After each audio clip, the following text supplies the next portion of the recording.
اگر پاکستان کے خلاف، پاکستان کے افواج کے خلاف، ہمارے ان سپاہیوں کے خلاف کوئی بات کرے گا کشمیر کے اندر سے یا پاکستان میں سے، کوئی کارکن ہو، کوئی عام آدمی ہو، کوئی سیاستدان ہو، تو ہمیں یہ برداشت نہیں کر سکتے ہیں. ہمارے جی بسم اللہ الرحمن الرحیم. تھینک یو، شکریہ شکریہ. بسم اللہ الرحمن الرحیم. السلام علیکم. جی بھٹو، آج مجھے فخر محسوس ہو رہا ہے کہ میں پاکستان پیپلز پارٹی کے نمائندے کے درمیان اور آزادی جموں و کشمیر کی جو تحریک ہے اس کی بیس کیمپ پہ کھڑا ہو کے آپ سب سے مخاطب ہوں. ہم اس جماعت سے تعلق رکھتے ہیں جس کا قائد نے، جس شہید محترمہ بینظیر بھٹو نے ہمیں سکھایا کہ جہاں کشمیریوں کا پسینہ گرے گا وہاں ہمارا خون گرے گا. اور یہ 3 نسلوں کا ساتھ قائد عوام شہید ذوالفقار علی بھٹو سے لے کے شہید محترمہ بینظیر بھٹو اور صدر زرداری تک، اور آج آصفہ اور میرے سلسلے میں یہ جدوجہد جاری ہے اور انشاءاللہ تعالی جاری رہے گا. اگر شہید بیوی نے ہمیں یہ سکھائی کہ جب کشمیریوں کی پسینہ گرے گا تو ہمارا خون گرے گا، تو ویسے ہی کہ اگر ہمارے کشمیر کے مائیں بہنیں کے آنسو بہیں گے تو ویسے ہی ہمارے خون کے آنسو بہیں گے.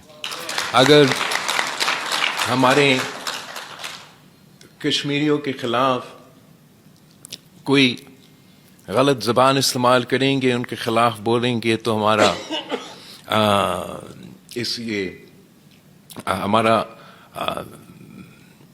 دل ٹوٹ جائے گا.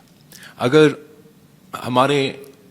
پاکستان کے خلاف، پاکستان کے افواج کے خلاف، ہمارے ان سپاہیوں کے خلاف کوئی بات کرے گا کشمیر کے اندر سے یا پاکستان میں سے، کوئی کارکن ہو، کوئی عام آدمی ہو، کوئی سیاستدان ہو، تو ہمیں یہ برداشت نہیں کر سکتے ہیں. ہمارے افواج جو ہمارے سرحد و محفوظ رکھتے ہیں، جنہوں نے حال ہی میں 1 سال پہلے ہی مودی کو ایسے عبرتناک شکست دلوائی ہیں جو انشاءاللہ تعالی تاریخ یاد رکھے گا، تو وہ ہمارے ریڈ لائن ہے، وہ بھی ہم برداشت نہیں کر سکتے. اور یقیناً جو آزاد کشمیر میں پچھلے مہینے سے اب صورتحال ہے وہ بہت پریشان کن ہے. ہر کشمیری پریشان ہے اور ہر پاکستانی پریشان ہے. کوئی یہ حالات نہ دیکھنا چاہتے ہیں، نہ دیکھنا چاہتے تھے، اور جتنا بھی دیر ایسے حالات چلیں گے تو اتنا ہی نقصان کشمیر کوز کو ہوگا، اتنا ہی نقصان پاکستان کے ریپوٹیشن پہ، پوزیشن پہ ہوگا.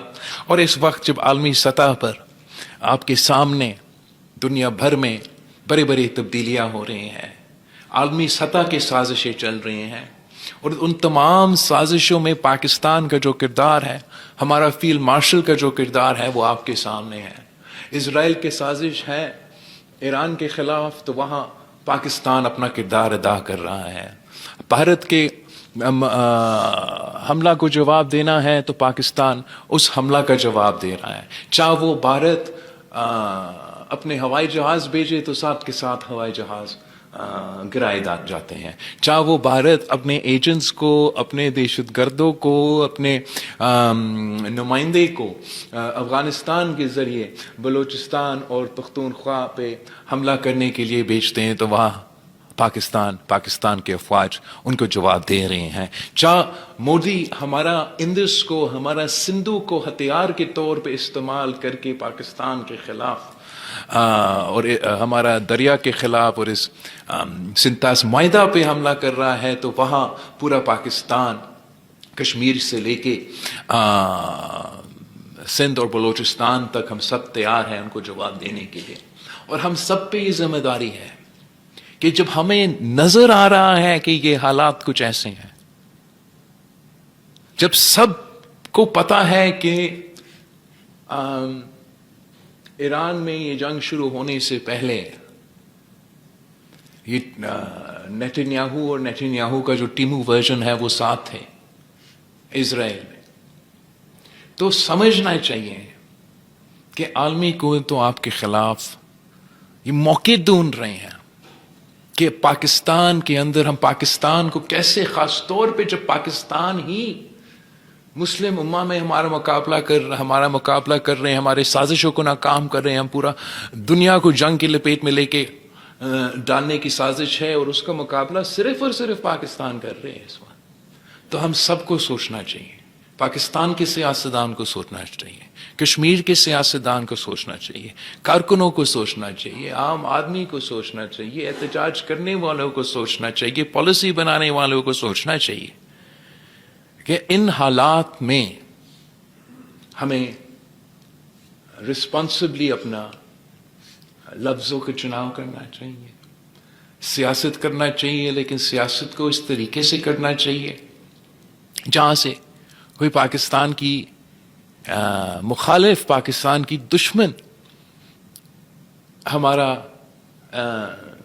اندر کی ایشوز کا فائدہ نہ اٹھا سکے. اس کانٹیکس میں جہاں تک کشمیر کی صورتحال ہے، اس میں ہم سب اس چیز کا خواہش کرتے آ رہے ہیں کہ اس پرامن طریقے سے، سیاسی طریقے سے کا حل کیا، تمام مسئلوں کا حل نکالا جائے. اور اسی پہ ہمارا کوشش جاری ہے. جہاں ایک طرف ریاست پاکستان یا حکومت پاکستان کا موقف ہے جائز، اب ایک لحاظ سے تو ضرور ہے کہ وہ کوئی بلیک میل نہیں کر سکتا ہے اسٹیٹ کو، ریاست سرنڈر کرنے کے لیے تیار نہیں. تو دوسری طرف مختلف جو ڈیمانڈز ہیں اور جو ایشوز ہیں وہ سامنے آتے رہیں. ہم آج بھی چاہیں گے کہ کوئی درمیانی راستہ نکلے، کوئی ایسا راستہ نکلے جس سے ہم پاکستان کا اپنی جگہ کشمیر میں جو صورتحال اب 1 مہینے سے چلتا آ رہا ہے. کراچی والے تو یاد کرتے کہ 90 کی دہائی میں کس انداز میں الطاف حسین کی سیاست نے کراچی کا عوام کا جینا حرام کر دیا تھا. تو میں کبھی نہیں چاہوں گا کہ اس قسم کی سیاست کو فروغ دیا جائے، اس قسم کی سیاست کو سپیس دیا جائے اس کشمیر میں جو آزاد کشمیر کہا جاتا ہے. اس کانٹیکس میں اپنے طرف سے پاکستان پیپلز پارٹی کی طرف سے ہمارا ایک پرسپیکٹو ہے، اینڈ اس پہ میں تھوڑا آپ سے بات بھی کرنا چاہوں گا، آپ کو بھی بتانا چاہوں گا.